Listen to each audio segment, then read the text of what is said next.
Chicos, buenas tardes, ¿cómo están? Buenas tardes, Buenas Doc. tardes, Doc. Buenas tardes, Doc. Buenas tardes, Doc. Buenas Buenas, tardes, Doc. Buenas tardes, Doc.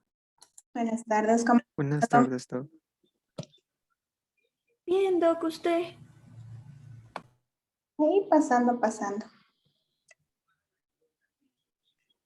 ¿Alguna duda, algo que tengan que decir hasta que se abra el psicoa para tomar el lista? Doc, buenas tardes. Lo que pasa es que mi internet no está tan bueno y me conecté con datos. Quería saber si es que puedo recibir la clase con la cámara apagada. Sí, no hay ningún problema. Gracias, Doc. Bueno.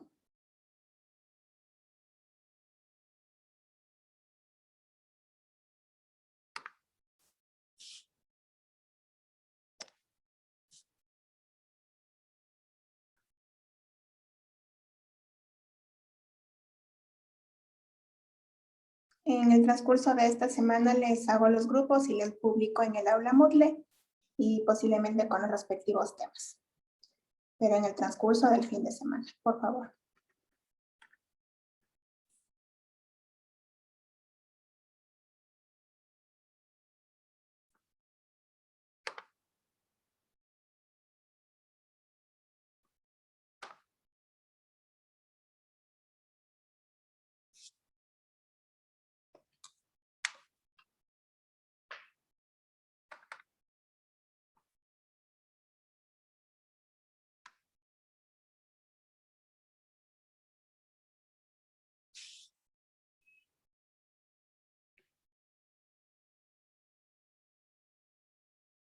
Bueno, hoy va a ser nuestra primera clase de anatomía. Vamos a avanzar lo que son músculos del cráneo y músculos masticadores. Quiere decir que para la próxima clase posiblemente hay una pruebita o una lección. Vendrán estudiando, por favor. Puede ser para todos o solo para un grupo de estudiantes.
Ya, ahora sí.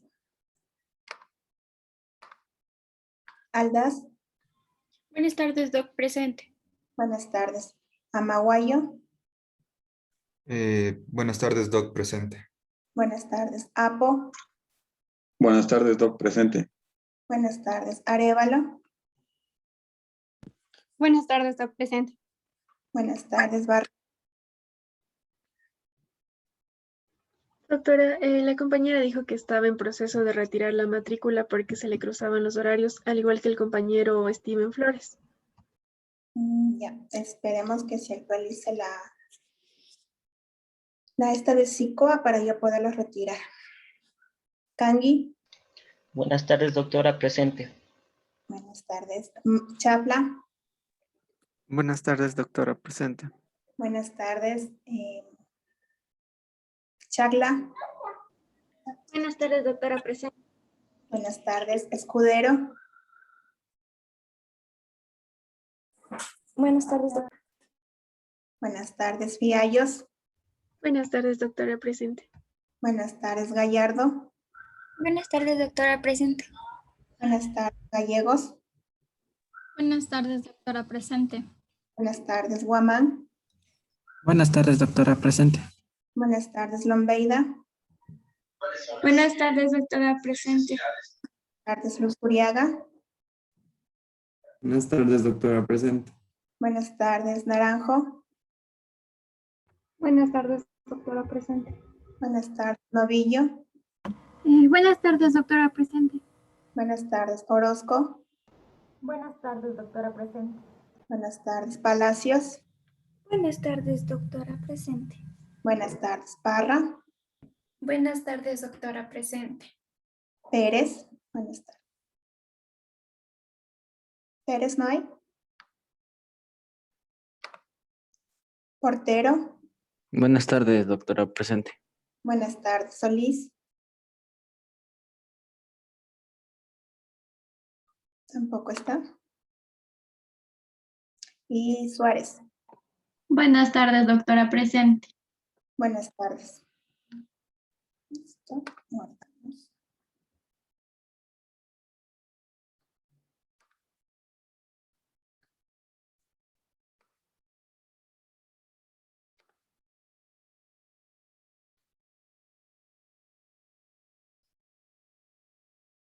Ya, chicos, listo.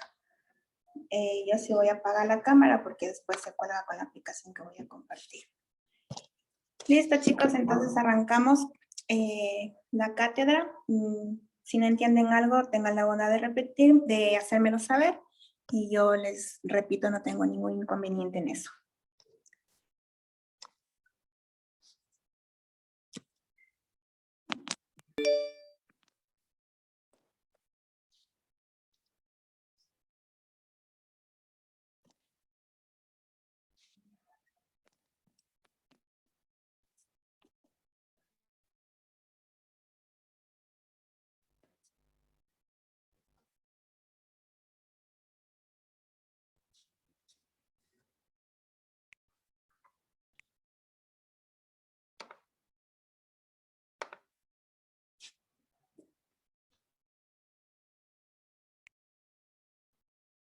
Ya, chicos.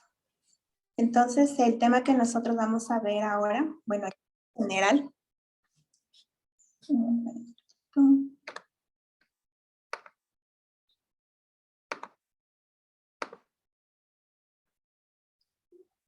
Ya, van a ser músculos de la cabeza y del cuello. A nivel de los músculos de la cabeza y del cuello, vamos a ver que se dividen en dos grupos principales, pero también se le ha considerado como un grupo aparte lo que son los músculos del cráneo, que eso está en el libro de Paltan. En el de Rubier no los han considerado, pero sin embargo es importante de que ustedes sepan. En los músculos de la cabeza va a haber tres grupos entonces. Vamos a tener los músculos del cráneo, los músculos masticadores y lo que son los músculos faciales.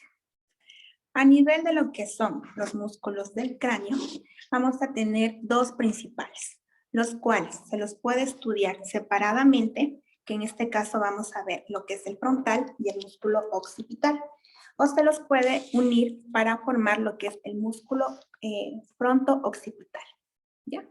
En este caso lo vamos a estudiar de manera conjunta, pero también vamos a dar unas partes de manera individual. Entonces así arrancamos, que vamos a tener en primer lugar lo que es el músculo frontal.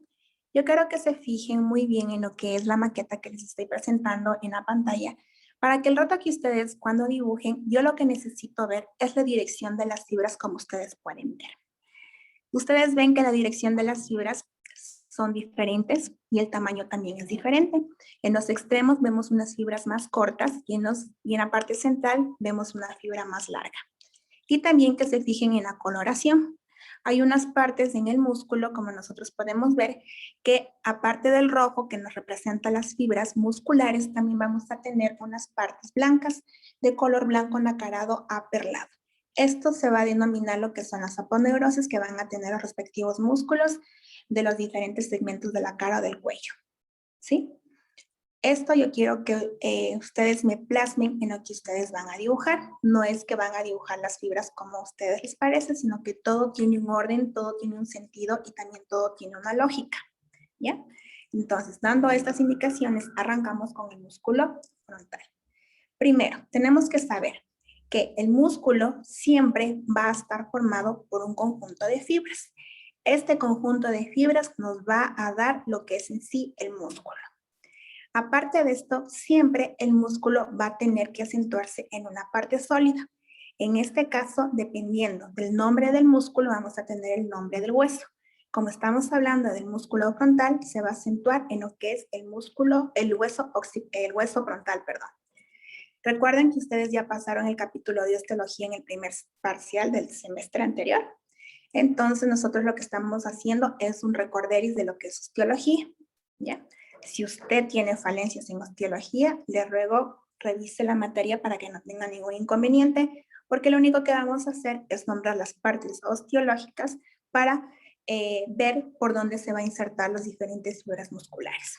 Entonces, el músculo frontal se encuentra en la parte de la frente, acentuado en lo que corresponde el hueso frontal. Se le considera como una masa carnosa que está constituida por diferentes fibras que van en sí dar un conjunto. Generalmente se le considera de manera cuadrangular y este se le va a dividir para su estudio en un borde anterior y va a tener diferentes tipos de inserciones. Aparte de esto, vamos a tener que tiene en su parte superior lo que se denomina lo que es la aponeurosis epicranial, que ya la vamos a ver. ¿Ya? ¿Cuáles van a ser las inserciones de este músculo? Vamos a tener una inserción superior y por ende vamos a tener una inserción inferior. En lo que corresponde a la inserción superior, esta se va a unir directamente con lo que es la apófisis epicranial, que se encuentra en la parte superior de lo que es el cráneo y la parte central. Esta aponeurosis epicranial nosotros la observamos de un color blanco anacarado y se va a acentuar exclusivamente en la sutura coronal. Si nosotros recordamos que era la sutura coronal, eran las suturas primarias en la formación embriológica cuando los huesos estaban formándose y que queda solo como un recuerdo, una pequeña línea que aparentemente es una fractura, pero es una sutura. ¿Por qué aparecían estas formaciones de estas suturas? Cuando el bebé en el proceso del parto, pues los huesos no están solidíficamente bien formados, sino que parece una consistencia cartilaginosa y el rato de salir por el canal vaginal, pues estos huesos se interponen para que el bebé pueda tener su nacimiento completo y sin ningún tipo de complicaciones. ¿Sí? ¿Estamos de acuerdo hasta aquí? ¿Alguna pregunta?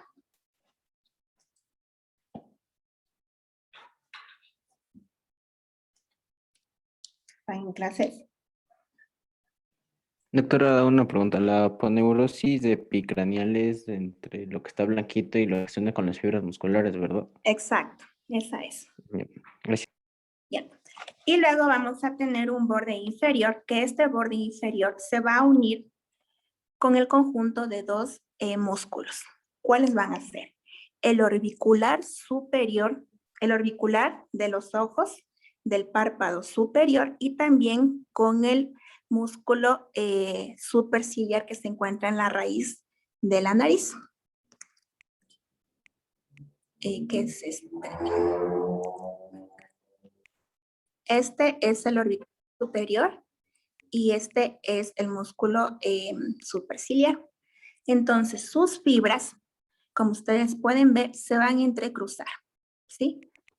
Entonces, quiere decir que el rato que nosotros accionamos este músculo y hacemos una contracción, vamos a originar que se tire o se jale lo que son las fibras musculares de estos dos músculos, del orbicular del párpado superior y del interciliar.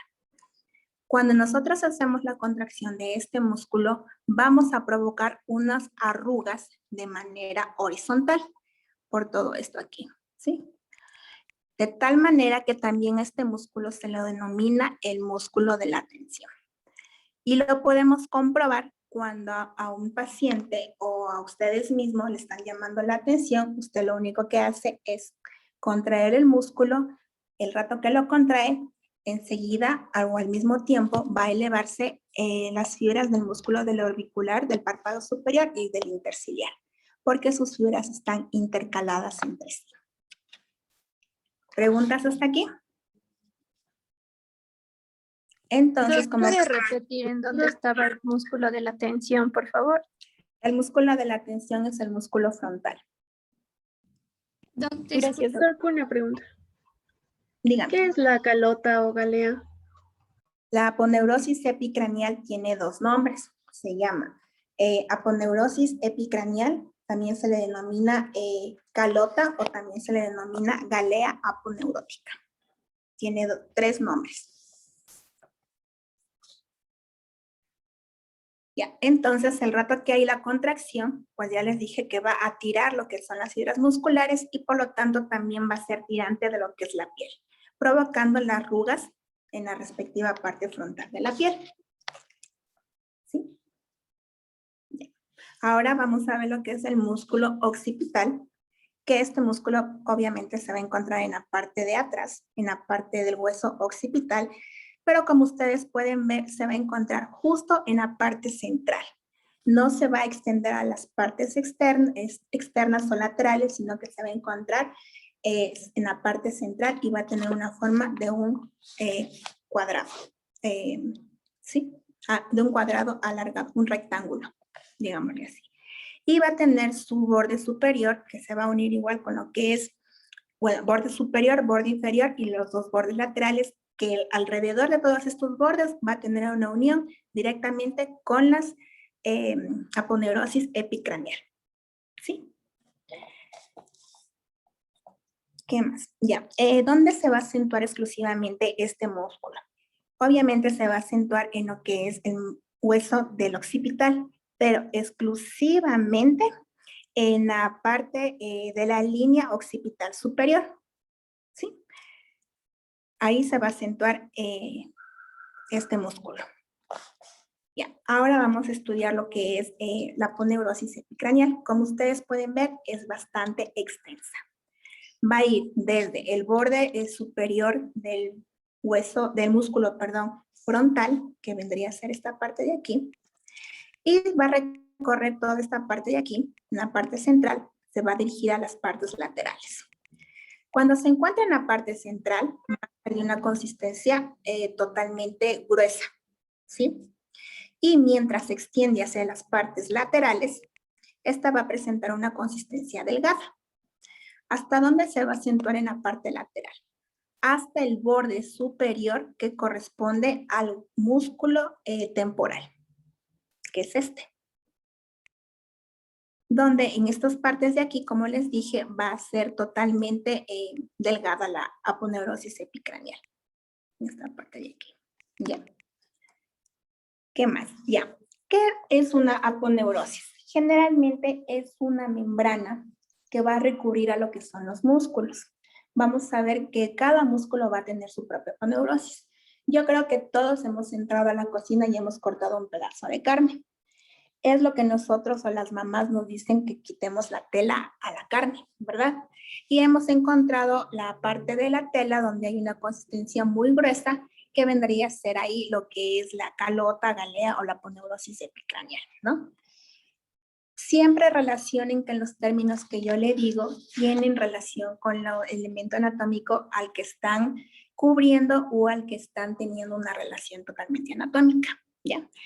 ¿Para qué sirve este tipo de aponeurosis? Para que el momento que se contraiga los músculos no pierdan su formación. El músculo no tenga una transformación o, como se diría vulgarmente, digamos, se desparrame, sino que mantenga su formación a pesar de que tenga una contracción o que tenga una acción, ¿sí? Entonces lo que permite es, aparte de cubrir al hueso, al músculo, para que sea totalmente independiente de los otros, va también a tener la función de tener la forma, de dar la forma y que este no se desconfigure en el momento de una contracción. Esta aponeurosis generalmente va a ser una, como les dije, una tela bastante fuerte y va a ser tensa, ¿sí? Porque al mismo tiempo que no es tan dura, pero necesita ser dura porque es rígida. Como ustedes pueden ver, es un solo músculo que se denomina fronto-occipital. Y aquí en este caso va a ser bastante gruesa en la parte central y bastante larga, ¿ya? ¿Cuáles van a ser las características de esta aponeurosis? Primero va a tener lo que es una cara profunda y lo que es una cara totalmente superficial. En la cara superficial de esta aponeurosis va a presentar lo que es un paquete vasculonervioso. Cuando yo les hablo de un paquete vasculonervioso significa que está constituido por una vena, por una arteria y por un nervio, ¿ya?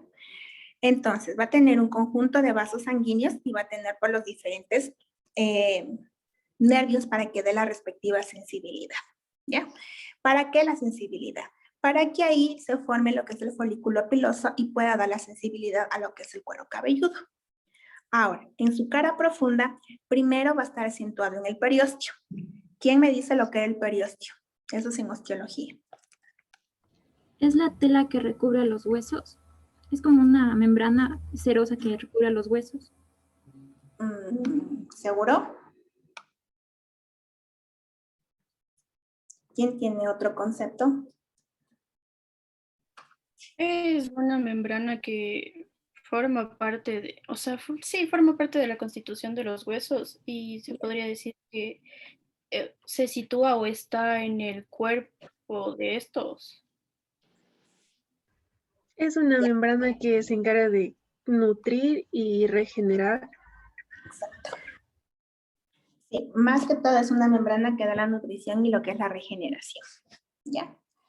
Ahora, esta membrana, esta aponeurosis epicranial se va a acentuar encima de lo que es este periósteo, ¿ya? Aquí, cuando se asienta en este periósteo, va a estar formado por una serie de tejidos. El tejido más importante que lo va a formar se va a denominar el tejido celular laxo. Este tejido celular laxo va a tener la importancia de permitir el desplazamiento del músculo. Recuerden que los músculos no es que están adheridos fijamente a lo que es el hueso, sino que presentan una pequeña movimiento o un pequeño recorrido, desplazamiento, ¿sí? Por eso nosotros podemos, en el momento de bañarnos, el rato que nos estamos poniendo el shampoo en el cuero cabelludo, pues hay un movimiento de lo que es el músculo, ¿ya? Entonces va a tener, está constituido por lo que es el tejido celular laxo, que va a permitir lo que es el movimiento, un pequeño desplazamiento del músculo. Y aparte de eso, va a formar un espacio anatómico que se llama el espacio supraperióstico de Meckel. Este espacio supraperióstico de Meckel va a tener la función de que aquí se pueden detectar lo que son masas tumorales o algún tipo de patología que el paciente tenga. ¿Sí? Ya. ¿Cuál va a ser la acción de esta aponeurosis epicranial? Como les dije, va a ser de protección aparte de lo que es el recubrimiento. Y todo esto va a constituir en sí lo que es el músculo fronto-occipital. ¿Alguna pregunta, alguna duda sobre lo que son los músculos del cráneo? Sí, Doc, ¿me puede repetir eso del tejido celular laxo que formaba el espacio? El espacio supraperióstico de Meckel. Meckel.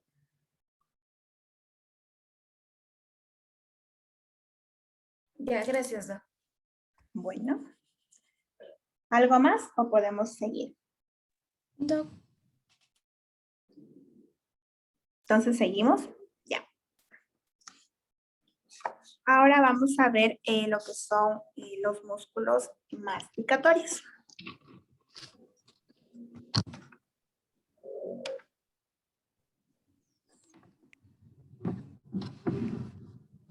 Ya. En la que corresponde a lo que son los músculos masticatorios, como les dije, estos, o como su nombre mismo lo dice, perdón, esos van a intervenir en el proceso de la masticación. ¿A qué nosotros llamamos el proceso de la masticación? Cuando el paciente o el humano comienza a ingerir sus alimentos, es la trituración de los alimentos de partículas grandes a partículas más pequeñas para que formen lo que es el bolo alimenticio conjunto con la saliva y este se pueda deglutir para que llegue al estómago, se descomponga con el diferente ácido gástrico que tenemos en nuestro estómago y que pueda dividirse en partes de nutrientes, vitaminas, minerales y en zonas de desecho que se produce en lo que es la excreción. ¿Sí? Entonces, para que se produzca el proceso de la masticación que les acabo de resumir, se necesita la interferencia de los músculos masticatorios. Entre los músculos masticatorios nosotros vamos a tener 4 a cada lado, como pueden ver, de los cuales 2 se van a encontrar en la parte externa y 2 se van a encontrar en la parte interna. Los que se encuentran en la parte externa, el uno va a ser lo que es el temporal, lo del que ustedes ven que se está haciendo blanco en la pantalla, y el otro se va a denominar lo que es el músculo massetero. Y en la parte interna vamos a tener los músculos pterigoides, el pterigoide lateral y lo que es el pterigoideo medial. El primer músculo que nosotros vamos a describir va a ser el músculo temporal. Como les dije, siempre el músculo va a tener el nombre o va a llevar el nombre del hueso al cual se lo va a acentuar. En este caso va a acentuarse en lo que es la parte de la fosa del hueso temporal. Como ustedes pueden ver, este músculo va a tener la forma de un abanico, teniendo como punto de encuentro o como punto de inserción lo que es la aponeurosis coronaria. ¿Sí? Entonces, se considera que es un músculo ancho, totalmente plano, en forma de un abanico, ¿sí? Y que tiene su punto de encuentro en la apófisis coronoides. La apófisis coronoides, recordemos que es un elemento anatómico del maxilar inferior o de la mandíbula. Cada músculo, aparte de tener su origen o dónde se lo va a encontrar, también va a tener una serie de inserciones y estas inserciones van a corresponder a diferentes elementos anatómicos.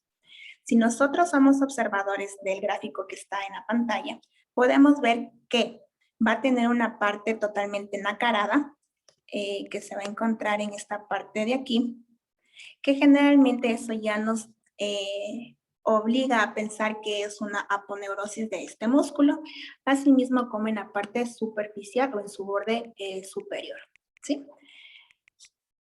Ya.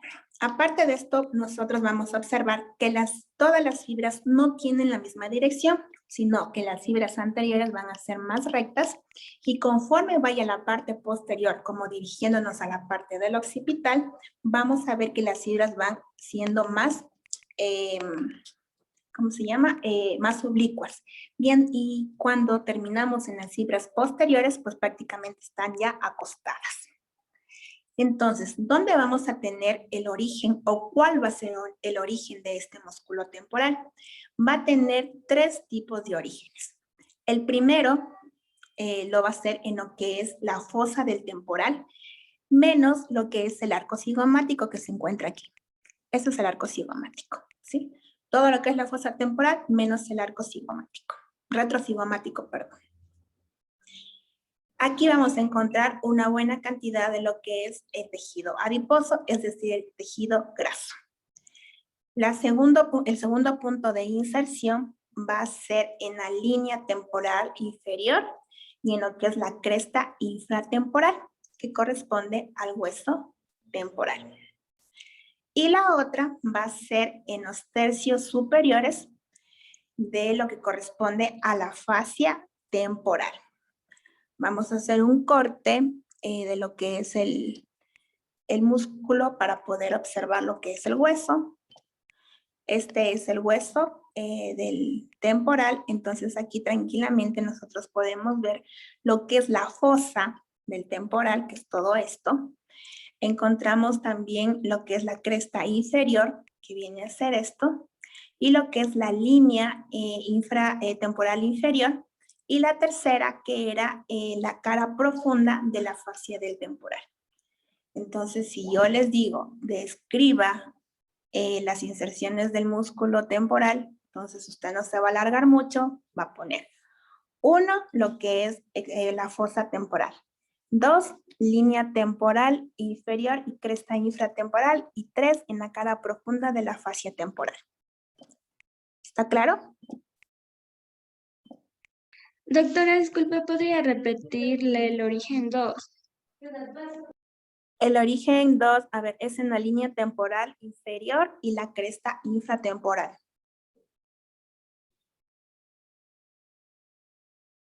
¿Sí? Sí, doctora, gracias. Ya.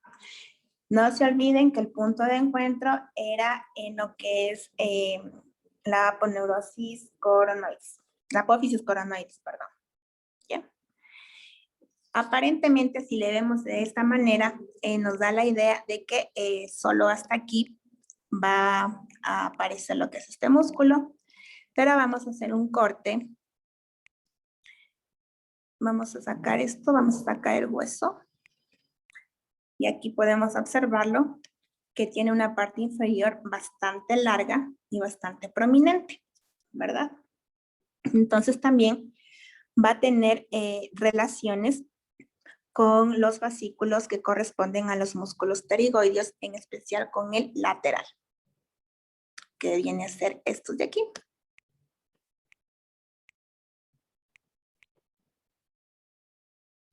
Estos de aquí. Ahora, como tiene relación directamente con lo que es la apófisis coronoides, ahí va a recorrer o va a dar una vuelta por todo lo que es la apófisis coronoides.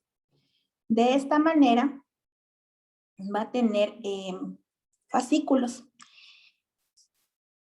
Estos fascículos van a ser el fascículo posterior, el fascículo medial y lo que es el fascículo lateral. De acuerdo al nombre que tienen estos fascículos, es donde va a tener su inserción en la respectiva apófisis coronoides. De esta manera tenemos que el fascículo posterior va a tener directamente una inserción en lo que es el borde posterior de la apófisis coronoides. El fascículo medio va a tener una relación con la cara lateral de la apófisis coronoides. En la cara media de la apófisis coronoides. Y lo que es el fascículo lateral va a tener una inserción directamente en la cara lateral de lo que es la apófisis coronoides. ¿Sí entendimos esa parte? Doc, ¿puede volver a repetir, por favor? Ya. Como tiene su punto de inserción en la apófisis coronoides, va a tener este músculo sus respectivos fascículos. Recuerden que la apófisis coronoides era como una pirámide. Y una pirámide tiene una cara posterior, una cara media y lo que es una cara lateral. Entonces, el fascículo posterior va a tener una relación con el borde posterior de la apófisis coronoides. El fascículo medio va a tener una relación con la cara media de la apófisis coronoides y lo que es el fascículo lateral con la cara lateral de la apófisis coronoides.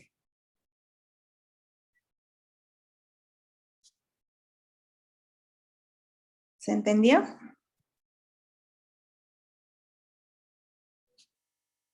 Sí, Doc, gracias. Ya. Si yo les pregunto cuáles son las relaciones de este músculo, ¿cuáles son las relaciones que tiene? A ver, ¿quién me dice? En el ¿Cuál? borde posterior, la cara medial y la cara lateral de la apófisis coronoides. ¿Qué más? En el punto de encuentro de la apófisis coronoides tenemos los fascículos posterior, medial y lateral. Y en el fascículo posterior tiene relación con el borde posterior de la apófisis coronoides. El fascículo medial tiene relación con la cara media de la apófisis coronoides y el lateral con la cara lateral de la apófisis coronoides. ¿Ven cómo se complica? Escúchenme bien. Sería tal A vez ver. que tienen relación con los músculos pterigoides laterales y mediales. Solo con los músculos laterales, pterigoides laterales y apófisis coronoides. Punto. Cuando le diga cuáles son las relaciones que tiene específicamente con la apófisis coronoides, ahí sí descríbame los fascículos posterior, medio y lateral. ¿Se entendió? Sí, gracias. Ya. Entonces, como ya les dije, cada músculo va a tener su propia fascia. En este caso, la fascia se va a denominar fascia temporal. ¿Cuál va a ser el recorrido de esta? Primero, va a ser una membrana totalmente gruesa. Aquí se la considera a esta fascia de un color blanco azulado. Como les dije, sí hemos de haber visto un pedazo de carne y a veces encontramos una parte muy blanca que de color blanco nacarado, pero asimismo encontramos también partes que vienen a ser de color blanco azulado. En este caso es de un color blanco azulado, ¿ya? Generalmente las fascies o las aponeurosis de estos músculos van a tener las mismas inserciones que tienen sus fibras. En este caso, en la parte superior se va a insertar en lo que es la línea temporal en la línea del hueso temporal. Y aquí se va a acentuar directamente en lo que es en el periósteo, que viene a ser la membrana nutritiva del hueso, ¿verdad? Y también va a tener una relación directamente con lo que es el arco cigomático, porque por ahí va a pasar para extenderse a la parte inferior donde su músculo iba a tener una relación directamente con los pterigoides laterales, ¿sí? Y este espacio, como les dije anteriormente, también tiene una pequeña porción de tejido graso que va a ser de mayor importancia, y ya cuando hablemos del músculo massetero, ahí vamos a verlo. En su cara profunda de esta fascia, vamos a ver que es donde más se va a encontrar tejido adiposo. ¿Preguntas?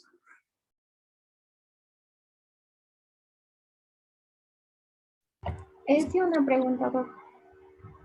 La membrana blanca con esa membrana que es media azulada, ¿tiene alguna característica en especial? O sea, que puede ser más delgada o algo así. No, generalmente es de consistencia gruesa. Lo único que puede cambiar es el color. Según la literatura me dice que es blanco azulado, pero se asimila que es de blanco azulado porque por ahí está pasando un paquete vascular nervioso y generalmente puede estar pasando por ahí una vena. Entonces tienen una coloración azul. Ya, muchas gracias. Bien. Todos estos músculos masticatorios van a tener una función no individual, sino en conjunto. Cuando terminemos de estudiar todo lo que son los músculos masticatorios, pues vamos a poder ver la función de cada uno, en conjunto de estos. Entonces, ¿está entendido lo que es el músculo temporal para poder pasar al músculo massetero? Una pregunta, ¿en dónde se encuentra o dónde podemos encontrar el fascículo yugal? A ver, el fascículo yugal, se va a encontrar en la parte profunda de lo que corresponde a la fosa del hueso temporal. Este fascículo, hay algunos autores que lo mencionan, pero en este caso que estamos siguiendo el libro de Rouvier, pues lo menciona de una manera totalmente diferente, ¿no? Lo que yo les doy es lo que yo creo que necesito que ustedes sepan. Este fascículo yugal, ahorita que me pregunta, pues está directamente relacionado con lo que es el arco cigomático. Más o menos en este sector está. Disculpe, la fascia temporal vendría siendo lo mismo que la aponeurosis epicranial en el frontal. No, la aponeurosis epicranial se denomina así porque está recubriendo al casquete craneal del músculo fronto-occipital. La fascia o aponeurosis temporal es exclusivamente del músculo temporal.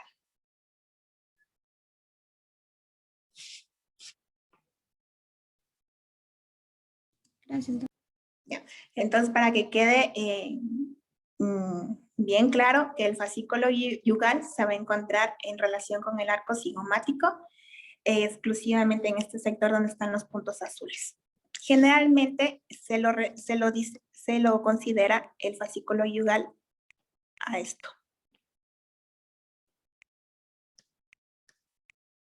A todo esto. A toda esta parte blanca que termina en punta. ¿Sí está claro? Sí, Doc, muchas gracias. Listo. Ya, entonces pasamos al otro músculo.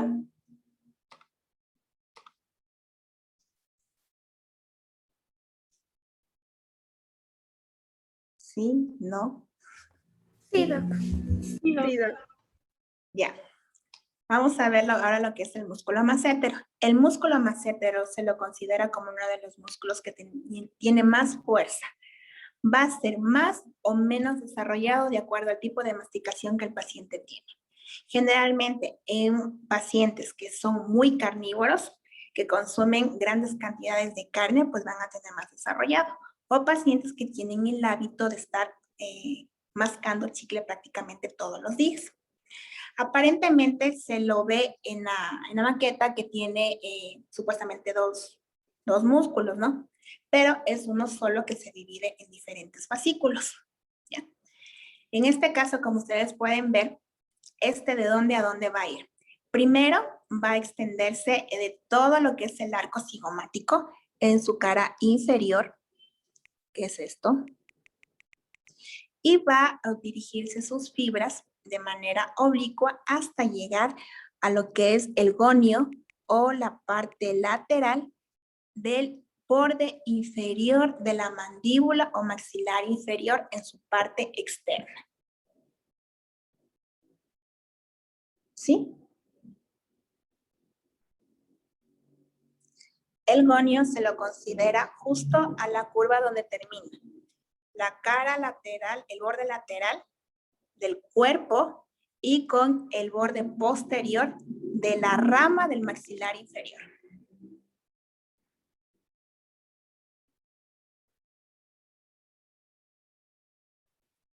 ¿Sí o no? Doc, ¿puede repetir lo último, por favor? El gonio se lo considera lo que es el ángulo de curvatura, donde termina el borde inferior del cuerpo, en su parte lateral de la mandíbula, y lo que es el borde posterior de la rama del maxilar inferior o de la mandíbula. Justo aquí. Justo ahí donde están esos dos como estrellas, ahí es donde se va a encontrar lo que es el gonio. Ya, gracias, Doc. Listo. Ya. Ahora, como les dije, que si aprecian bien lo que es el gráfico, va a tener supuestamente diferentes direcciones a nivel de lo que son sus fibras. Entonces, como tiene sus fibras de diferente dirección, lo ha dividido en lo que son 3 fascículos. Tenemos el fascículo superficial, el fascículo medio y el otro que vendría a ser el fascículo profundo, ¿ya? Entonces, lo que corresponde a lo que es el fascículo superficial, como ustedes pueden ver, aquí arriba, en la parte superior, donde está el arco cigomático en la cara inferior, vamos a tener aquí el nacimiento de lo que es la aponeurosis de este respectivo músculo, ¿sí? Entonces, nace directamente de una parte tendinosa, que viene a ser este contorno blanco nacarado. ¿Ya? Y de aquí van a ser justamente en la parte inferior de lo que es el arco cigomático. Doc, una preguntita. O sea, como la inserción sería en el arco cigomático, ¿verdad? El origen, perdón, sería en el arco cigomático y la inserción sería en alguna rama de la mandíbula y y en la apófisis en la apófisis coronoides. Ya me hizo un champú usted. A ver, estamos en hetero. A ver, el origen sí está en el arco cigomático, ¿verdad? En la cara inferior. Y de ahí sus fibras se dirigen oblicuamente al borde inferior lateral del cuerpo de la mandíbula. ¿Y en la apófisis coronoides? Eso está en el músculo temporal, no en el massetero. Ya, muchas gracias, doctor. ¿No? A ver, recapitulemos. Tenemos 3 fascículos, superficial, medio y profundo. Ahorita estamos hablando del fascículo superficial. Les decía que nace ¿de dónde? De una lámina gruesa totalmente tendinosa, que es esta de color blanco nacarado. Esta, ¿ya? Que va a tener relación directamente con lo que es el arco cigomático, que es este, donde está el punto amarillo.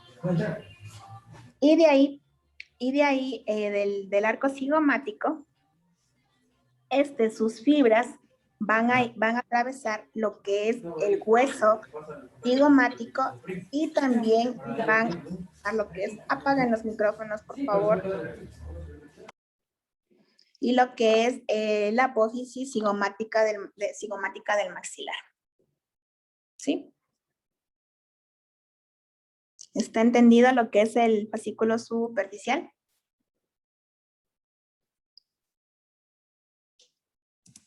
¿Puede repetir, por favor, doctora? Ya, a ver, el fascículo superficial les decía que parte de una lámina gruesa tendinosa de color blanco nacarado.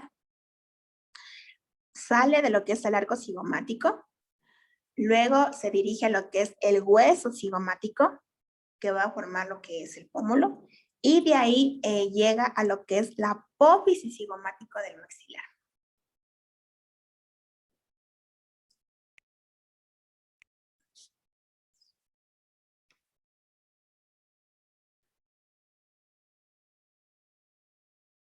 ¿Sí? Sí, doctora, gracias.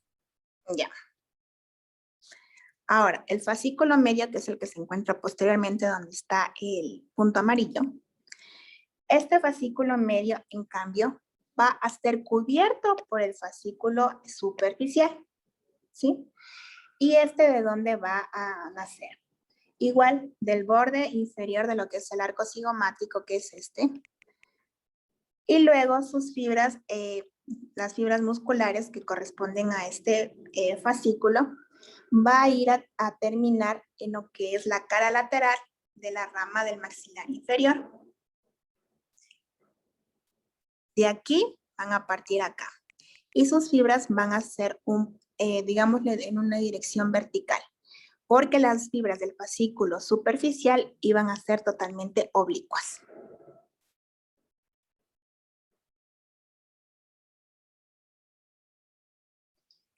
Para la separación tanto del fascículo superficial y del fascículo medio, encontramos entre los dos un espacio que se denomina intersticio celular, que tiene la función de separar estos dos fascículos, el superficial y lo que es el medio.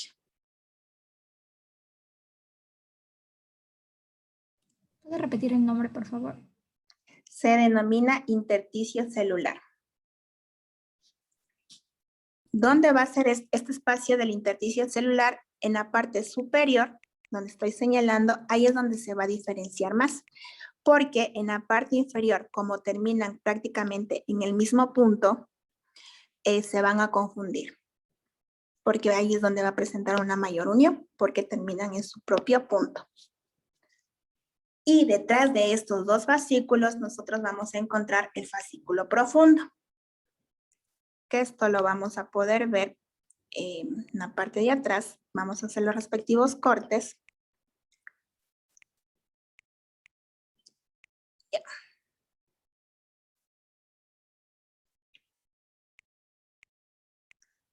Entonces el fascículo profundo, que es este, que se encuentra por la parte posterior, va a ser totalmente delgado.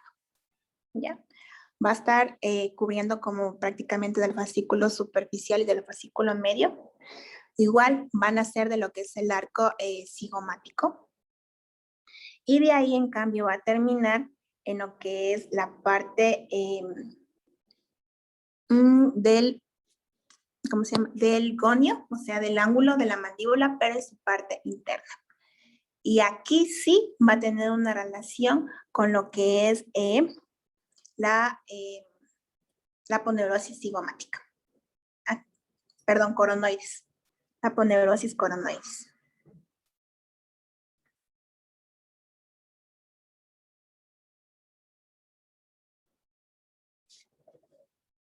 ¿Preguntas? Disculpe, doctora, ¿podría repetir el último fascículo? El fascículo profundo se va a encontrar por detrás del fascículo superficial y medio.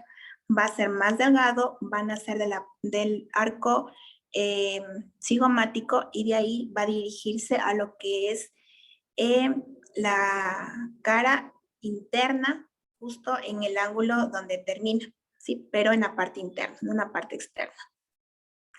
Y aparte de esto, también tiene una relación con lo que es la apófisis coronoides.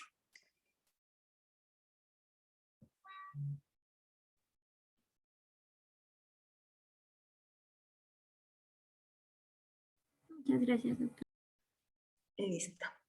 Y aquí también va a tener una relación con lo que es la famosa bolsa adiposa de Bichat, donde ahora, si ustedes han visto, pues, en los diferentes consultorios odontológicos o diferentes estéticas a nivel de las cirugías plásticas, pues, digámosle hasta cierto punto que está como de moda.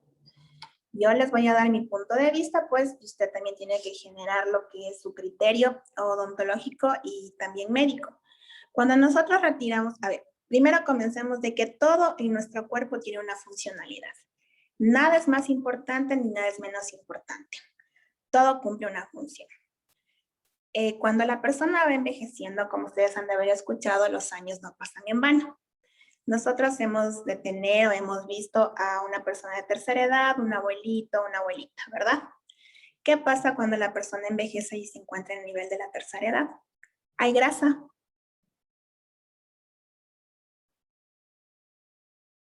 ¿Cómo está? ¿Han visto un abuelito de 90 años, sí, bien gordito, con bastante tejido adiposo?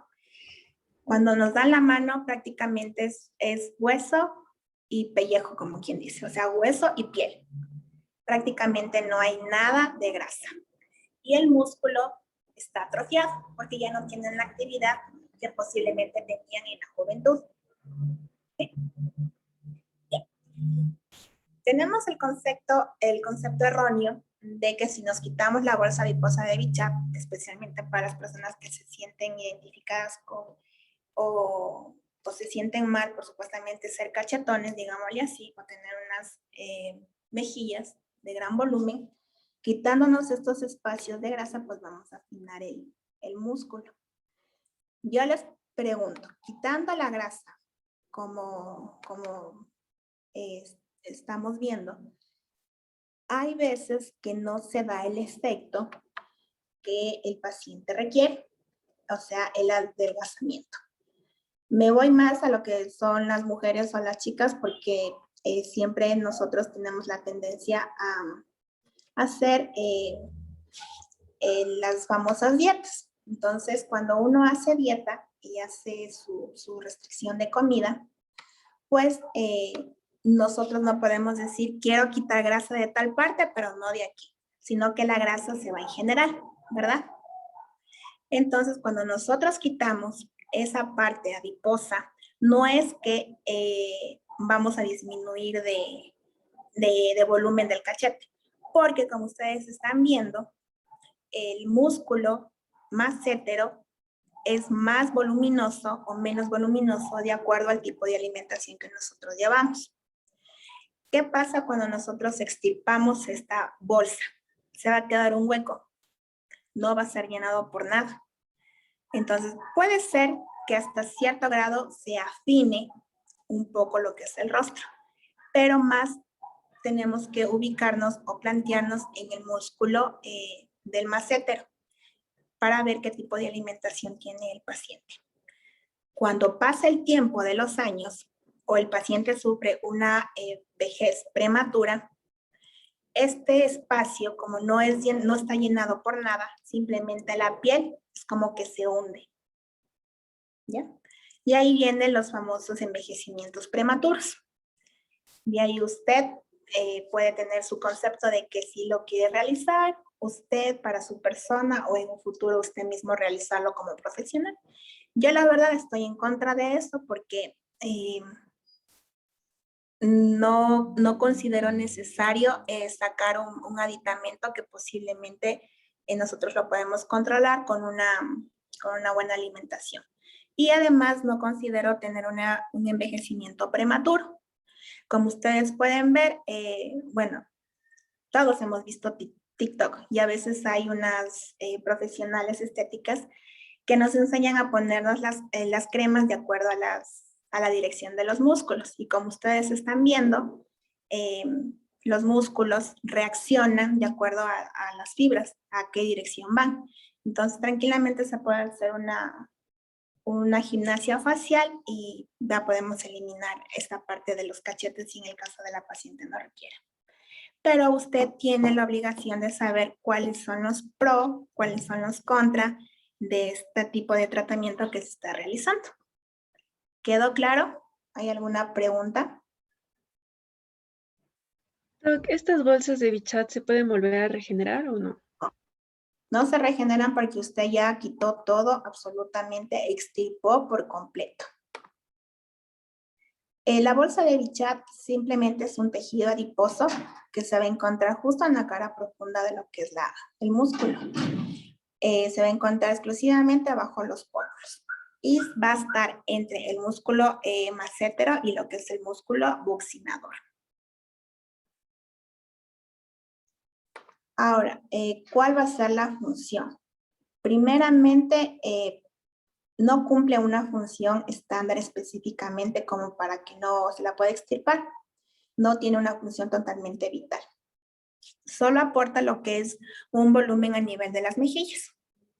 Pero con esto estamos antecediendo o predisponiéndonos a un envejecimiento prematuro.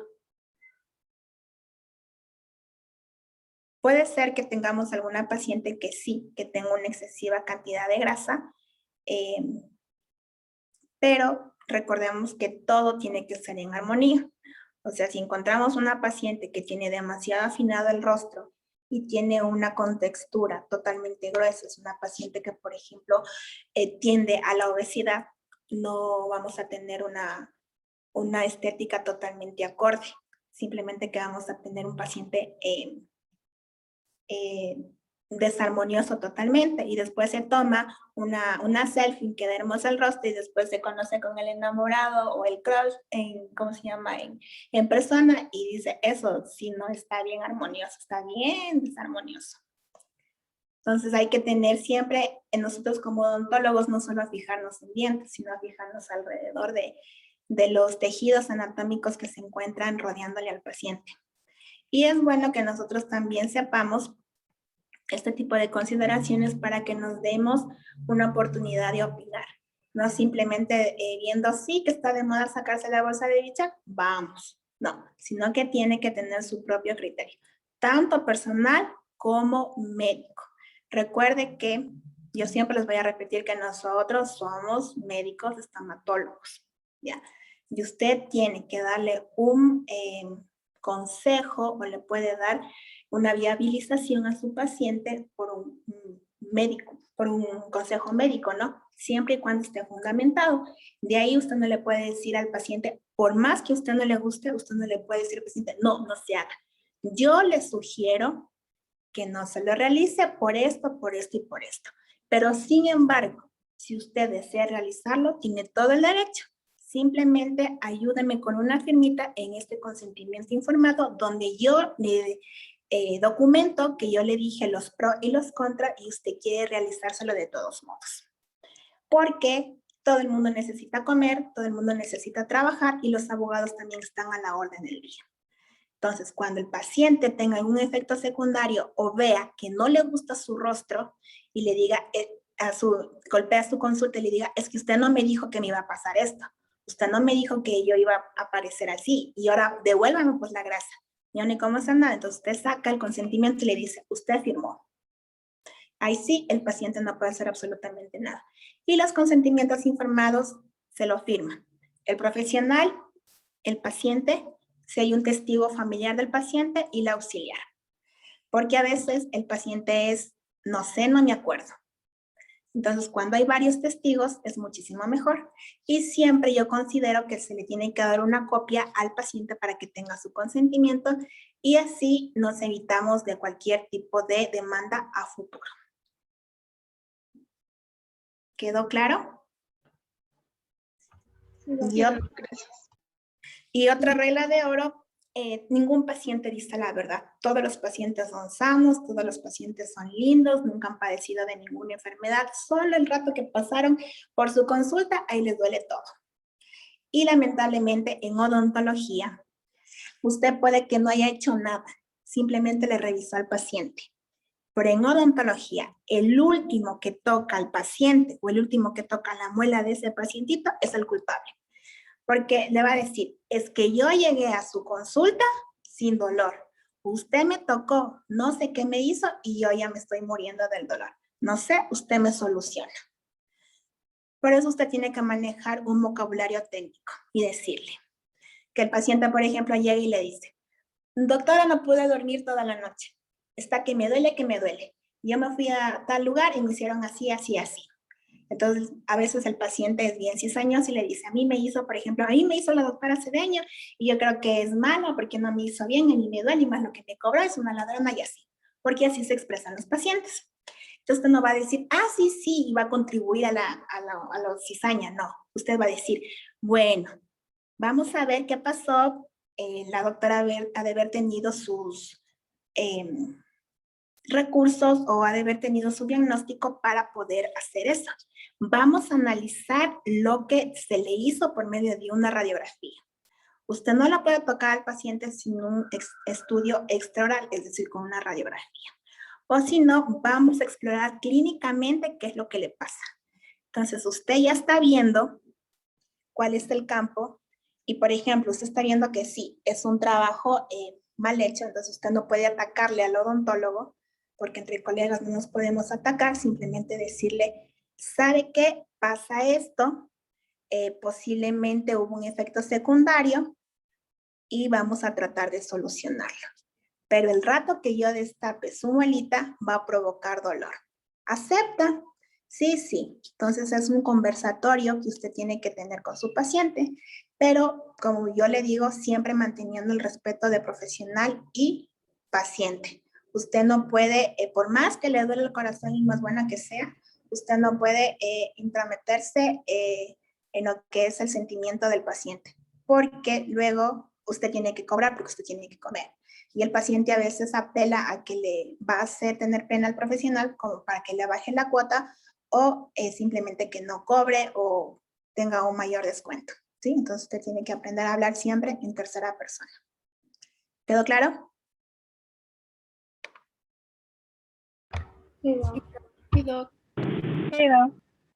Listo, entonces terminamos con lo que es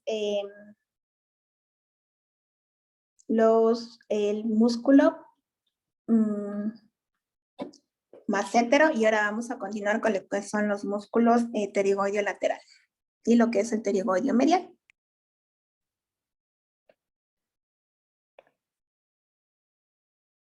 Bien, vamos a ver el primero que es el pterigoideo lateral.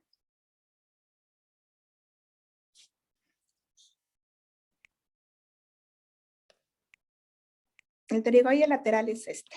Y el pterigoideo es este. El medial es este y el lateral es este, ¿sí? Entonces vamos a comenzar con el pterigoideo lateral. Ya. Este pterigoideo lateral, como ustedes pueden ver, es bastante corto. Y aparte de eso, va a tener una dirección de sus fibras de manera transversal. Eso se va a encontrar o lo vamos a poder encontrar en lo que es la región infratemporal. Y este se va a extender directamente de lo que es la apófisis pterigoides hasta lo que es el cuello de la mandíbula. Vamos a hacer un acercamiento. La apófisis pterigoides, déjenme sacar este.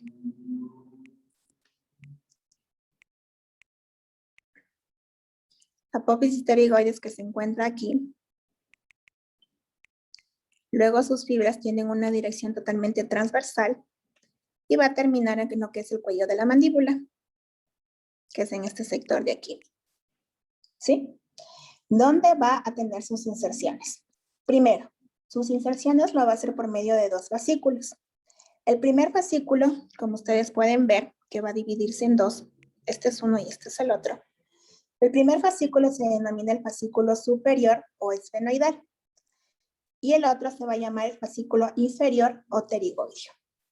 El fascículo superior o esfenoidal lo va a hacer por medio de la cara lateral del hueso del esfenoides en su ala mayor. De ahí también va a tener una relación con lo que es la apófisis pterigoides directamente y también con la cresta infratemporal. Entonces, el fascículo superior o esfenoidal del músculo pterigoideo lateral, este va a partir directamente de tres partes anatómicas. La ala mayor del hueso del esfenoides, apófisis pterigoides y lo que es la cresta infratemporal. ¿Está claro hasta ahí? ¿Puedes volver a repetir esa parte, por favor?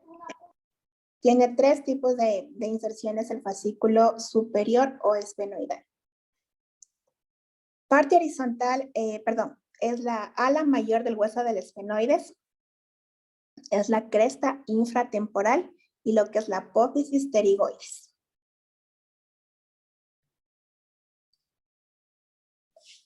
Y lo que corresponde al fascículo inferior o pterigoideo, en cambio, este va a partir de la cara lateral de la apófisis pterigoides y también de la apófisis piramidal que está en el hueso palatino y la apófisis pterigoides.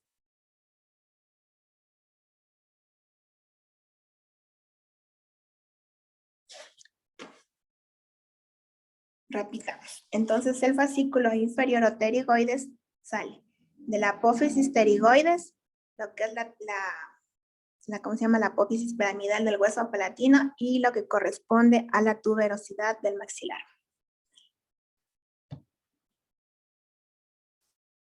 Entonces, en resumen, el fascículo superior o esfenoidal parte de tres puntos.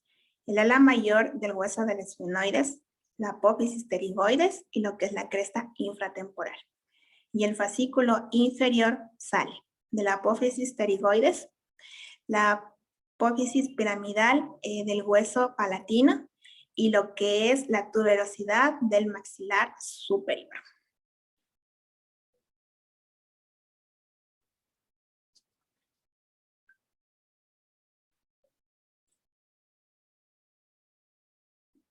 ¿Está claro?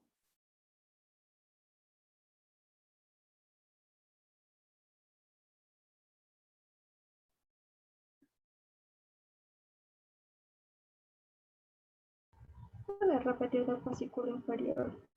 El fascículo inferior, apófisis pterigoides, la tuberosidad del maxilar y la otra que es la apófisis piramidal del hueso palatino.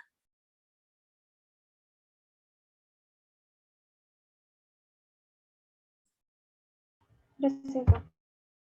Ya.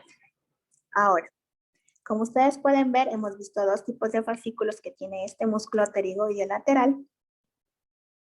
Y estos en sí van a estar separados por lo que es un intersticio celular. Este intersticio celular tiene la característica de que por aquí va a pasar lo que es la arteria maxilar. Y estos van a tener también, el conjunto de estos dos fascículos van a tener fibras cortas de consistencia tendinosa que van a ir a parar al cartílago fibroarticular que es de la ATM, a la fosita del cuello de la mandíbula o del maxilar inferior. Y también va a tener su recorrido en todo lo que es la ATM en sí.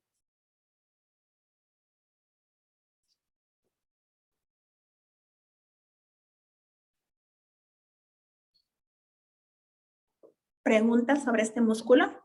Lo más importante de este músculo son sus dos fascículos y dónde se inserta cada fascículo.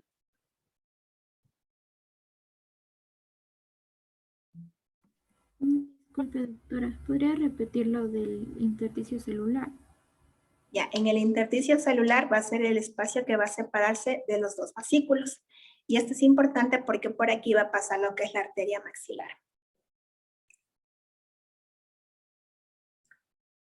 Y también va a estar constituido por una serie de fascículos que van a ser de consistencia tendinosa y que van a llegar al cartílago articular de lo que es la ATM y también de lo que es la parte del cuello, del cuello de la rama de la mandíbula.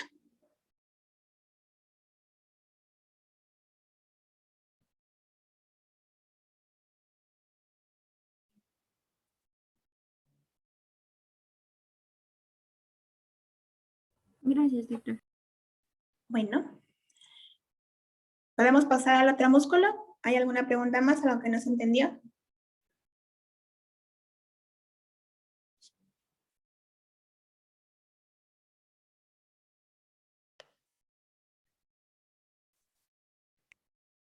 Listo. Entonces pasamos al otro músculo que vendría a ser el músculo pterigoideo medial, que es este.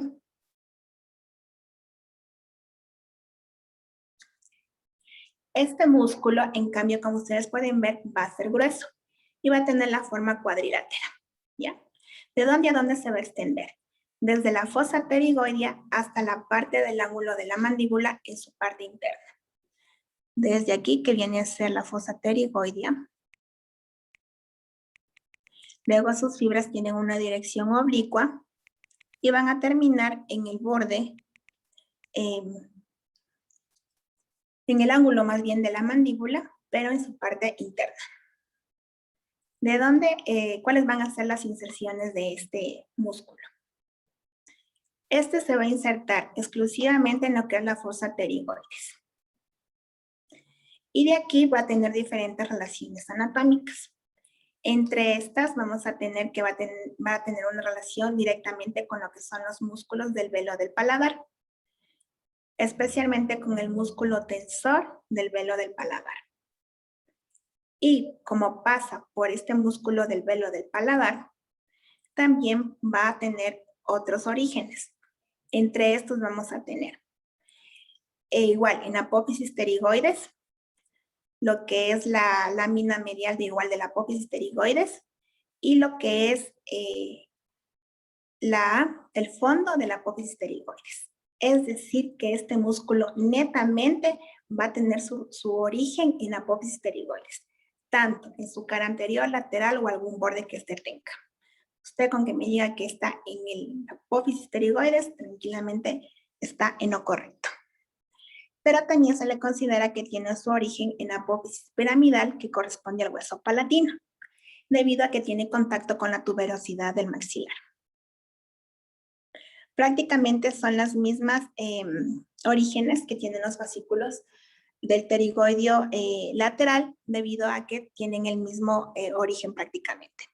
¿Sí ven? Porque comparten los tres el mismo espacio. Miren, comparte aquí, aquí, aquí. Entonces se van a unir los tres.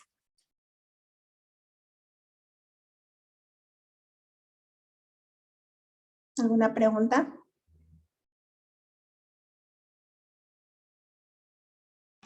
Doctora, dijo que el músculo pterigoideo medial terminaba. Termina en el ángulo de la mandíbula en su parte interna. Justo aquí. Doc, en tal caso, el origen estaríamos hablando desde la apófisis pterigoides. Sí, de la apófisis pterigoides, y también se le considera que tiene un origen en lo que es la apófisis piramidal del hueso palatino. Gracias. Bueno, ya. También aquí vamos a tener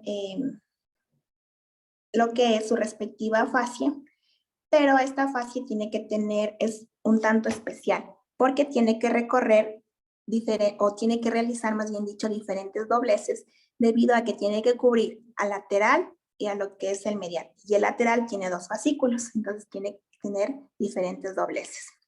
Para esto se lo ha dividido en lo que es la fascia interpterigoidea, va cambiando de nombre, y esta fascia interpterigoidea es la que se va a caracterizar porque se encuentra entre los músculos pterigoides, tanto el lateral y lo que es el medial. Y para su estudio se lo ha dividido en lo que es en un borde superior, en un borde inferior, en lo que es un borde posterior y en lo que es un borde anterior. Así tenemos, por ejemplo, que en su borde superior va a tener relación con lo que es la porción petrotimpánica escamosa. Entonces aquí ya me da una idea de que ya estamos hablando de la parte petrosa del hueso. ¿De qué hueso es? ¿Quién me dice? Temporal. Exacto, de la parte temporal, donde vamos a encontrar lo que es el meato auditivo y vamos a encontrar la parte del oído, ¿verdad? Listo. También su borde inferior va a estar relacionado directamente con lo que es el músculo pterigoideo medial. Su borde posterior va a estar relacionado con lo que es el cuello de la mandíbula.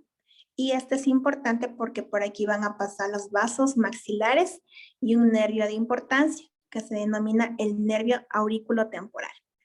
Y por último, su borde anterior.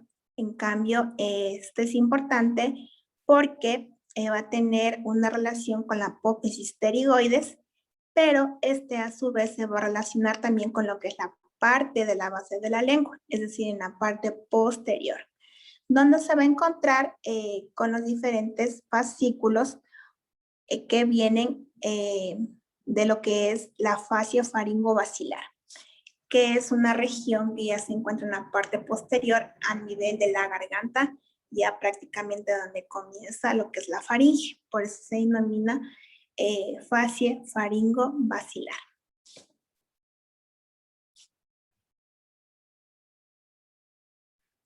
¿Cuál va a ser la característica de esta fascia que va a rodear lo que son estos pterigoides? Primero va a ser su extensión. No va a tener tampoco el mismo aspecto que las otras, sino que esta va a dividir, como les dije, diferentes aspectos. Y en cambio aquí esto se va a caracterizar por presentar algunas partes gruesas y otras partes van a ser totalmente delgadas. Y aquí va a tener 2 elementos de importancia que se van a denominar ligamentos. Estos ligamentos son estos. El uno que se denomina el ligamento esfenomandibular, se denomina así porque primero va a salir del hueso esfenoidal y va a terminar en lo que es la mandíbula. Y el otro que es el estilo mandibular, que va a originarse en apófisis estiloides y va a terminar igual en la mandíbula. El ligamento esfenomandibular es de ubicación anterior y el estilo mandibular va a ser de ubicación posterior. ¿Sí? Estos ligamentos van a tener la consistencia de ser resistentes y van a ser de color blanco nacarado. ¿Sí? Estos van a tener una relación también con lo que son las porciones petrosas del hueso temporal. Y también, como les dije, tienen sus propios orígenes de acuerdo a sus elementos anatómicos donde salen. Aparte de esto, esta aponeurosis va a tener también, justo en esta parte de aquí, va a tener una fascia denominada fascia cribosa. Esta fascia cribosa, como su nombre mismo lo dice, va a tener o va a presentar una especie de cribas que van a ser unas perforaciones. ¿Para qué son importantes este tipo de perforaciones? Porque van a permitir el paso de los vasos y nervios, o sea, del paquete vasculonervioso. Y estos van a ir exclusivamente a lo que son los músculos elevadores del velo del paladar. ¿Sí? Ya. Aparte de esto, también vamos a tener, aparte de los dos ligamentos, también vamos a tener lo que es el ligamento innominado.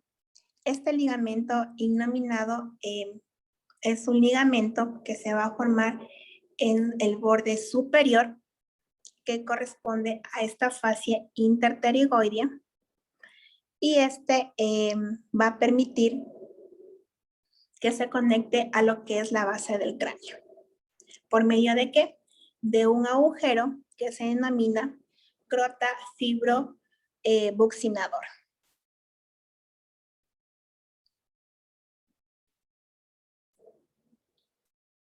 ¿Preguntas? ¿Alguna duda? Edo, ¿puede repetir el último ligamento? Innominado.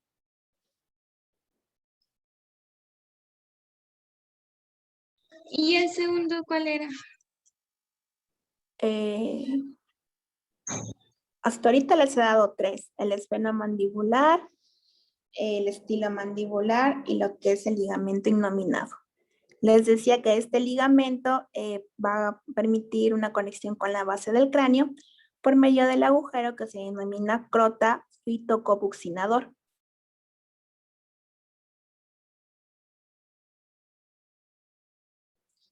Otra característica importante de esta fascia que va a tener diferentes nombres. La primera era la fascia interpterigoidea, que obviamente va a corresponder a sus dos músculos pterigoideos. También vamos a tener otro nombre que se va a denominar fascia petrotemporomandibular. Es cuando esta fascia está pasando por la región petrosa, temporal y también por la región mandibular. Va a cambiar de nombre.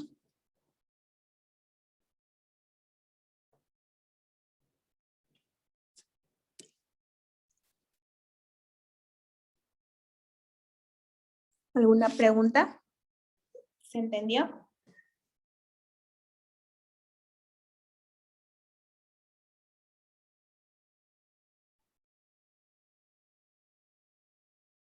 ¿Aló? ¿Están en clases? ¿Ya se fugaron?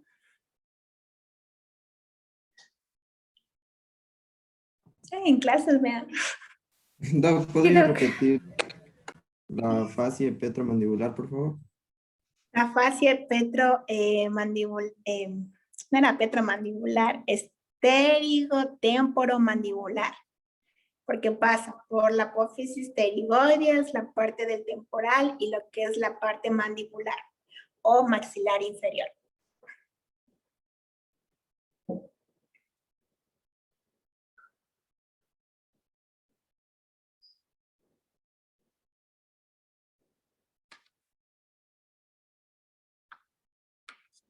¿Podemos continuar?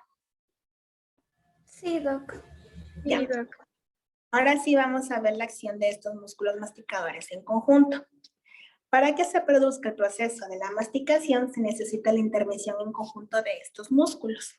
Entonces, vamos a tener que los movimientos de la mandíbula son los de elevación, los de propulsión, que es cuando la mandíbula se adelanta, los de retropulsión, cuando la mandíbula hace para atrás, y lo que son lateralidad, o también se denomina el movimiento de diducción. Elevación, propulsión, retropulsión, lateralidad o lo que es diducción.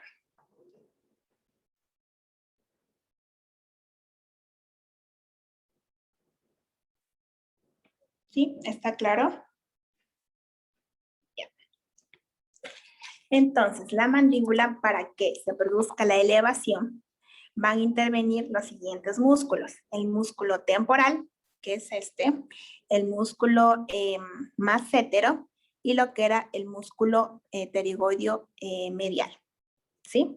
Esos se los va a considerar como músculos elevadores de lo que es la mandíbula.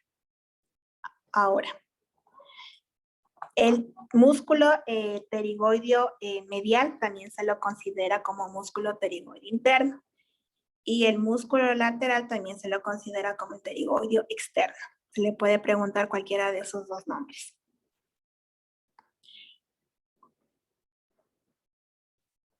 ¿Está claro hasta aquí?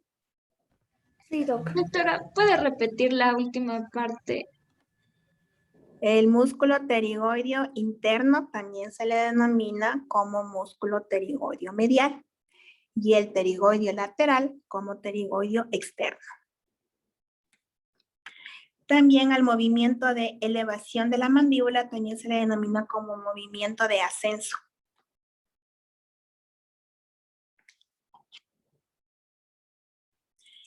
El músculo que se encarga de que la mandíbula ejerza un movimiento hacia atrás son los fascículos del músculo temporal.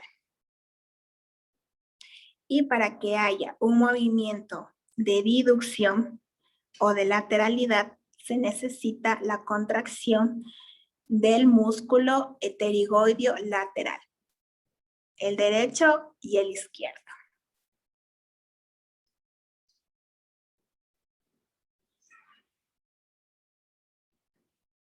Cuando el músculo pterigoideo lateral y el medial se contraen al mismo tiempo, van a permitir que la mandíbula se adelante, es decir, que produzcan el movimiento de propulsión. Esos son los movimientos y la intervención de los diferentes músculos. ¿Se entendió? Doctora, por favor, ¿puede repetir la última parte? El movimiento del pterigoideo externo y el pterigoideo interno, o del medial y del lateral, va a provocar el movimiento de propulsión, pero cuando los dos se contraen al mismo tiempo. Si solo se contrae lo que es el pterigoideo lateral, este va a permitir solo el movimiento de lateralidad o diducción. Gracias. ¿Listo? Disculpe, ¿y para el movimiento de retropulsión? El movimiento de retropulsión, a ver, generalmente este movimiento de retropulsión se da en pacientes que tienen clase 3, es decir, que la mandíbula está muy para adelante, ¿ya? Entonces, así permite que la mandíbula esté para atrás, pero nosotros no podemos mandar la mandíbula más atrás de lo, si nosotros tenemos una normo-oclusión, no podemos hacerla tan atrás. Entonces, solo es para personas que generalmente tienen una clase 3, que es la salida de lo que es la mandíbula en sí.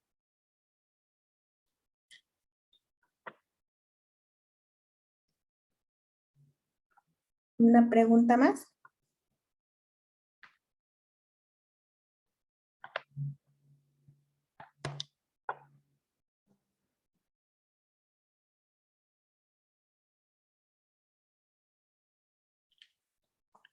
¿Quedó claro?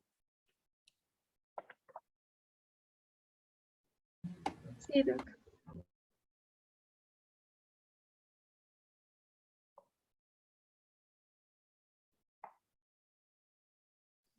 ¿Alguna pregunta sobre todo lo que hemos visto hoy?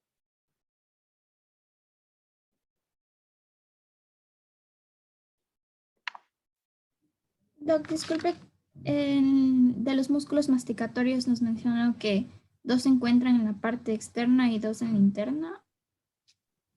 Claro. En la parte externa nosotros podemos visualizar lo que es el temporal y lo que es el massétero. Y en la parte interna, pues vamos a ver los músculos pterigoides.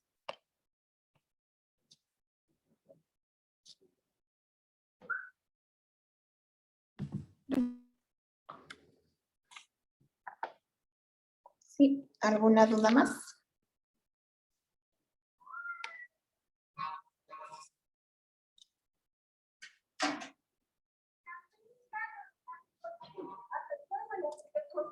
¿Qué pasó? ¿Sí o no?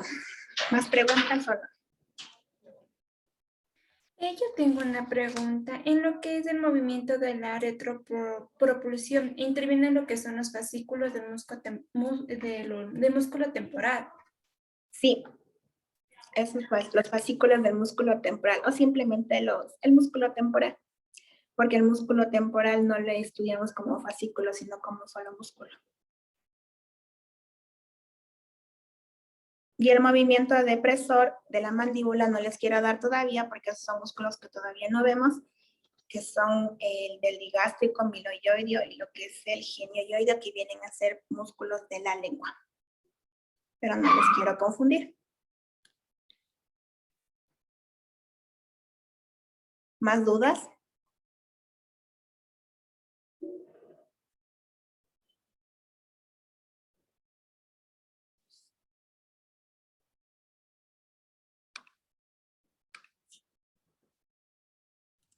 Disculpe, ¿cuál es la diferencia entre fascia y fascículo? La fascia también se le denomina como aponeurosis y fascículo es el conjunto de fibras que van a formar el músculo. Gracias. Bueno. ¿Algo más?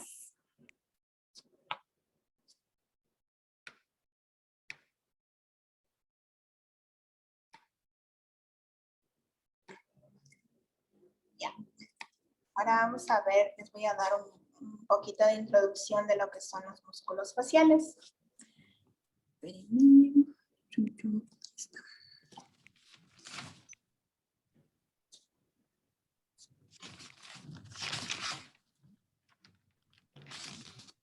Listo, verán. A ver, bien, veamos chicos, los músculos faciales van a ser los músculos que netamente los vamos a encontrar o los vamos a poder visualizar a nivel de la cara. Estos músculos se van a caracterizar porque van a tener inserciones móviles. Estas inserciones móviles lo van a hacer a nivel de la piel. Cuando nosotros hablamos de piel, también estamos hablando de un tejido cutáneo, que también se denomina así. Y también todos estos músculos van a estar inervados por un nervio que se denomina el nervio facial. Y estos van a ocupar los orificios naturales, como son las fosas nasales, lo que son lo de los párpados y lo que son lo de la boca. ¿Cuál va a ser la característica fundamental de estos músculos? Primero, que van a ser muy expresivos en la parte del paciente. Nosotros ustedes cuando ya comiencen a hacer lo que es la anamnesis de la historia clínica, ustedes pueden ver qué tipo de fascia, que también se le denomina a la expresión que tiene el paciente, tiene. Si yo veo que un paciente tiene una fascia deprimida, tiene una fascia alegre, tiene una fascia enojada, brava, entonces yo ya más o menos puedo analizar qué tipo de carácter está teniendo este paciente. Porque puede ser que el paciente le duela, se haga el macho y yo vea que está con una fascia totalmente distinta. Entonces yo tengo que aprender a leer estos músculos. Como profesional yo lo tengo que aprender a descifrar al paciente. ¿Sí? Como les dije, el paciente nunca nos va a decir la verdad completa, siempre nos va a decir a medias, pero con las preguntas que nosotros nos realizamos mediante la anamnesis, que es la historia clínica, nosotros vamos a poder descifrar al paciente. Entonces, estos son músculos que van a ser totalmente mímicos, que yo puedo ver al paciente. Generalmente, estos músculos van a intervenir en las expresiones. ¿Cuáles van a ser estas expresiones? La alegría, lo que es la tristeza. No solo se va a activar un solo músculo, sino que se van a activar diferentes músculos. Para esto, se los ha dividido también en diferentes grupos. Entre estos vamos a tener los músculos faciales de la cabeza, que se los ha dividido en 4 grupos. Estos grupos principales van a ser los músculos de los párpados y de las cejas, que corresponde todo este sector. ¿Sí? También vamos a tener los músculos de las orejas, que viene hasta la parte media aquí, que la maqueta se los ha comido. El otro que va a ser los músculos de la nariz, que corresponde a todo esto.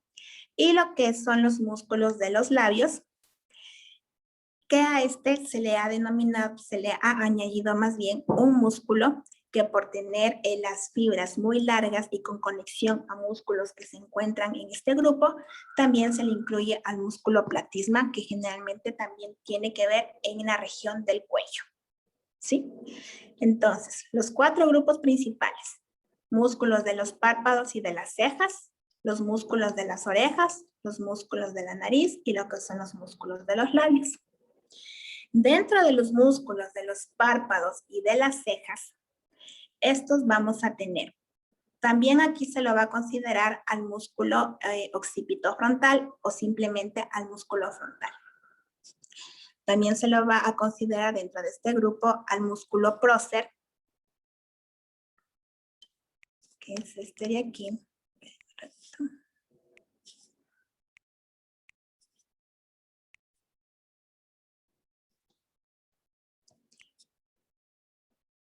Y luego también vamos a tener al músculo orbicular del ojo, que vamos a tener el orbicular del párpado superior y del párpado inferior, y lo que es el corrugador de la ceja. Dentro de lo que es el grupo de la oreja, nosotros vamos a tener los músculos auriculares, que estos músculos vamos a tener el auricular anterior, el auricular superior y lo que es el auricular posterior. Dentro del grupo de los músculos de la nariz, vamos a tener la porción transversal del músculo nasal, la porción alar del músculo nasal y el músculo depresor del tabique nasal, que son los que corresponden a este grupo. Como ustedes pueden ver, y siempre les voy a repetir, que el nombre de la región anatómica generalmente viene donde se encuentra. Luego vamos a tener los músculos pertenecientes a lo que son los labios, que son los más numerosos. Aquí vamos a tener una subdivisión. Vamos a tener al grupo de músculos dilatadores y los que son los conscriptores. Entre los grupos dilatadores, aquí vamos a encontrarlos al músculo elevador del labio superior y del ala de la nariz, el músculo elevador del labio superior, el músculo elevador del ángulo de la boca, el músculo cigomático menor, el músculo cigomático mayor, lo que es el músculo buccinador, lo que es el músculo risorio de Santorini, el músculo depresor del ángulo de la boca y lo que es el músculo depresor del labio inferior y también el músculo mentoniano y también el músculo platisma. ¿Sí? Todos estos músculos van a tener su propio recorrido, su propia inserción y va a tener su propia acción. Y también va a tener su propio recorrido. Esos son los grupos que nosotros vamos a estudiar la próxima semana. Les recomiendo que para que no se les haga muy monótono, que ya vengan haciendo una lectura comprensiva para que más o menos sepan de qué se está hablando la clase y que no estén tan perdidos. Como ven, sí son algunos músculos y que poco a poco pues va a estar aumentándose la materia, ¿no? Entonces, para que no se le haga todo, hay un menjurje de acumulación de músculos, entonces para que venga estudiando. Y como ustedes pueden ver, cada uno tiene su diferente recorrido de las fibras, lo único que hacen es el entrecruzamiento. Y esto quiero que se fijen, a pesar de que tienen el mismo color, yo puedo identificar la dirección de las fibras, ¿sí o no? Eso es lo que yo quiero ver en sus gráficos. Que me dibujen bien bonito lo que es la fibra para yo saber dónde termina, dónde comienza, dónde se extiende. Y como ustedes pueden ver, no son unas fibras totalmente uniformes, sino que son como deditos, como arañitas, ¿sí? Eso es lo que a mí me interesa que ustedes identifiquen cómo es el recorrido de la fibra muscular. Que no simplemente dibujen un cuadrado y encima pinten y le hagan como pelitos y ya. Quiero esa estructura. Por eso les pido dibujos anatómicos, más no dibujos gráficos así de presentación.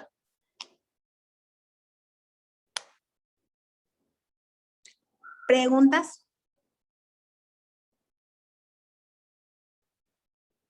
Listo. Entonces, ¿quedó claro?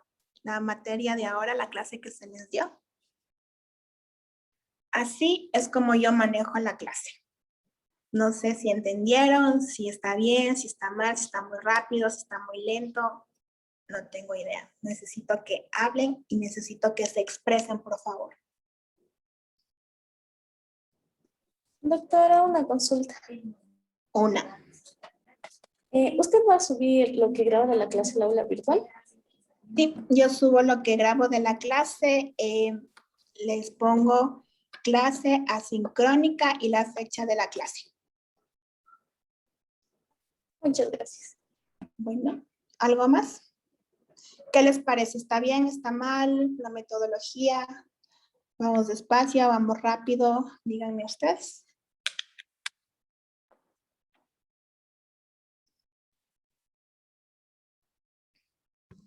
Yo creo que sí está bien, Doc, porque es una manera más didáctica que nos ayuda a comprender un poquito más la materia, sobre todo las direcciones de las fibras, de los músculos y así. Ok, si algún rato tienen alguna sugerencia, no me gusta, si me gusta, pues tienen el micrófono libre para que ustedes tranquilamente puedan expresarse. ¿Algo más?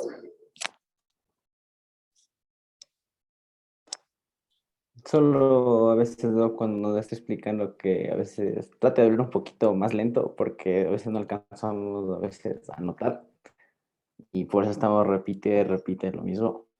Sí, yo tengo esa manía de que cuando me embala, como saben decir, me recorro. Por eso ahí sí rogaría, doctor, está muy rápido, entonces yo ya hago un pause.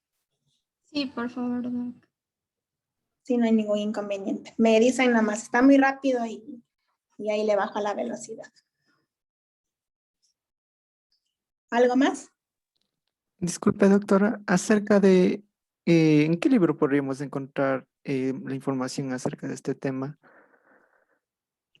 A ver, los músculos del cráneo está en Paltán y los músculos que les acabo de dar masticatorios está en Rubiar. Hay una carpeta en su ala Moodle que dice libros de anatomía, entonces ahí está el tomo 1, 2, 3 de Rubiar y el libro para colorear y también está un atlas de disección donde están ahí algunos cadáveres para que ustedes puedan ver de una mejor manera, más realista lo que es los músculos. Ya, doctora, muchas gracias. La fotografía está dada, solo es cuestión de que usted revise y ya pues. Está el link para que usted se... Dígame. La siguiente clase, la lección sería hasta músculos masticadores. Eso es lo que me encanta de mis estudiantes. Yo no tengo a veces ni idea de tomarlos, hasta me olvido, pero el siguiente es la próxima clase, la lección es de... Sí. Hasta donde vimos, músculos masticadores. Doc, disculpe, los músculos del cráneo solo serían el frontal y el occipital, ¿verdad? Sí, no hay nada más.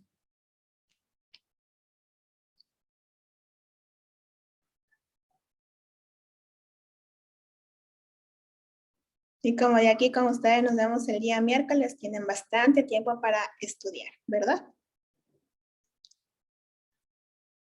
Más bien adelántense porque cuando haya pruebas de miércoles a viernes, ahí se van a tener que estudiar.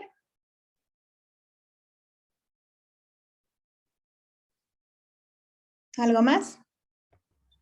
Doc, una consulta. Una. Cuando nos vaya, usted mismo nos avisa el día en que nos asigne los dibujos y eso. Claro, así como yo les envié las indicaciones, yo les subo ese rato.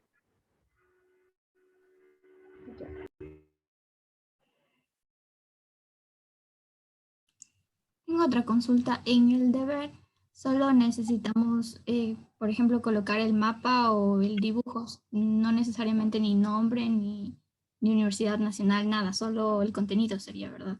Exacto. Ah, cierto. Y ahorita que me hablan de los dibujos, estaba medio revisando los hombres. Hay poquísimos hombres y esos trabajos pésimos, chicos. Hay que ser un poquito más creativos, una caligrafía mala, mala, mala. No se entiende. O sea, yo sé que no están acostumbrados a plasmar su creatividad en una hoja, pero preséntenme un trabajo que se pueda leer por lo menos. Más que sea al hermano, a la mamá, háganle leer. Si la mamá le descifra, chévere, envíe. Y si no le descifra, repita.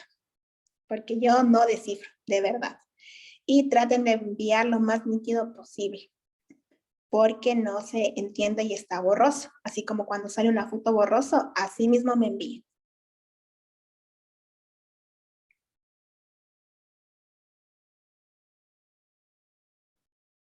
¿Algo más? Listo. Entonces, bueno chicos, entonces ya les he dado la clase de hoy día. Hemos completado las horas de esta semana. El día lunes tendrán la nueva tarea sincrónica. Agendarán tutorías con tiempo. No se dejarán acumular, estudien. Y no queda más que tengan un bonito fin de semana. Pórtense bien, obedezcan a sus padres y nos estaremos viendo la próxima semana.